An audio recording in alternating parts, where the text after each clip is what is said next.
Coming to India's ties with United States. For India, the centerpiece is the United States and its approach to China. Yes. And India and its position with Russia, which it would expect United States to understand. How do you see the different strategies that President Donald Trump would follow to what if Kamala Harris were to be the president, she would follow? Well, Kamala Harris would be a disaster. I mean, could you imagine Xi Jinping or Vladimir Putin taking this woman seriously? Look what Putin just said. He trolled her live on television. He said, I like Kamala because her giggle makes me feel so happy. He's making fun of her because she's a joke. I mean, any question you ask her of substance... Wouldn't that be gender insensitive?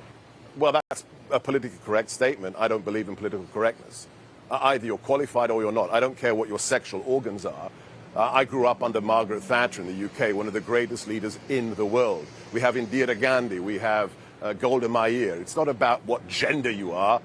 It's, are you a serious person who represents the interests of your nation? That's what Donald Trump did. And I was always asked when I was in the White House, so what's President Trump's foreign policy? How should we understand his stance to the world? I'd just come from teaching the Marine Corps. I'd been based at Quantico for 2.5 years, and I borrowed a phrase from the Devil Dogs. I said, it's very easy. When President Trump is the commander-in-chief, no better friend, no worse enemy. If you are our friend, like India, the world's greatest democracy, you will be very happy with President Trump as your ally in Washington, D.C.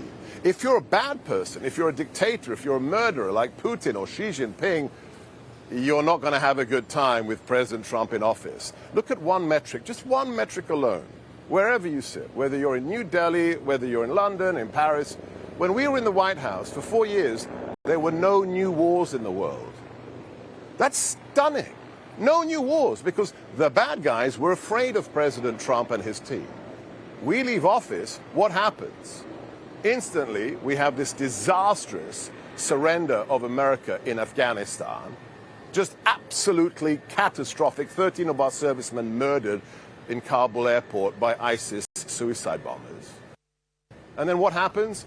Putin looks at his watch, tells his guys, oh, okay, we've got a senile old man and an incapable woman in the White House. Let's roll our tanks into Ukraine. And they invaded.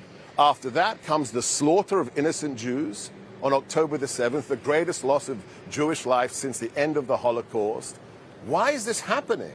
Because when America shows weakness, bad people do bad things. When we were in office, no new wars. That's the metric all Indians understand, and everybody who wants to be our friend understands as well.